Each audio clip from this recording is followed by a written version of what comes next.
Dalawa ang patay sa pagtama ng magnitude 6.8 na lindol sa General Santos City. Ang mga biktima nadaganan ng pader.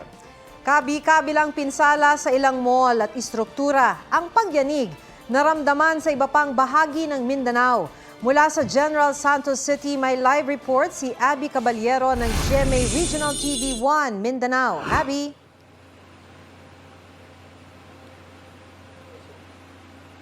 Maki-atom niyanig ng magnitude 6.8 na lindol ang Sarangani, Davao Occidental kaninang hapon. Naramdaman ito sa ilang lugar dito sa Mindanao.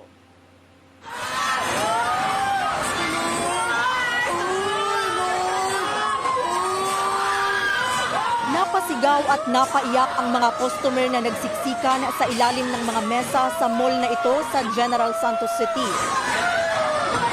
Naglaglagan na ang ilang bahagi ng Kisaminang Mall nang tumama ang magnitude 6.8 na lindol sa ilang bahagi ng Mindanao bandang alas 4 ng hapon. Dahil sa takot, isang lalaki ang tumalon mula sa ikalawang palapag ng mall. Nagtamo siya ng injury sa paa. Sa Barangay San Isidro, General Santos City, patay naman ang mag-asawang nadaganan ng concrete wall. Naligo mga bata? Nagkagulo ang mga residente sa Barangay Labangala nang biglang mag-low tide matapos ang pagyanig. Pero ayon sa FIVOX, wala namang banta ng tsunami. Naramdaman din ng mga kasamahan natin sa Super Radyo Gensan ang pagyanig. Kakatapos-tapos lamang mag-extra ng aming newscast program, biglang biglang parang dinribble kami. Nasa third floor naka-situate yung building namin, Karen, dito sa Super Radyo Gensan. Batay sa ulat ng Super Radyo Gensan, may 40 estudyante ang hinimatay. Sa Matina, Davao City, naglaglaga naman ang ilang construction materials matapos matumba ang crane sa tuktok ng isang itinatayong kondominyo. Sa ulat ng Super Radyo Davao, inilikas ang mga residenteng nakatira malapit sa gusali. Sa Corona del City sa South Cotabato, halos mawasak ang isang bahagi ng pader sa labas ng mall. Humarang naman sa kalsada ang malalaking tipak ng bato sa Malapatan, Sarangani. Lumilindol.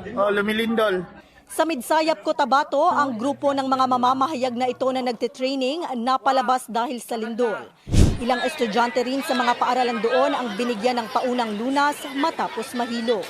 Ayon sa FIVOX, ang epicenter ng lindol ay sa dagat sa timog kanluran ng Sarangani, Davao Occidental. Asahan pa rin ang aftershocks.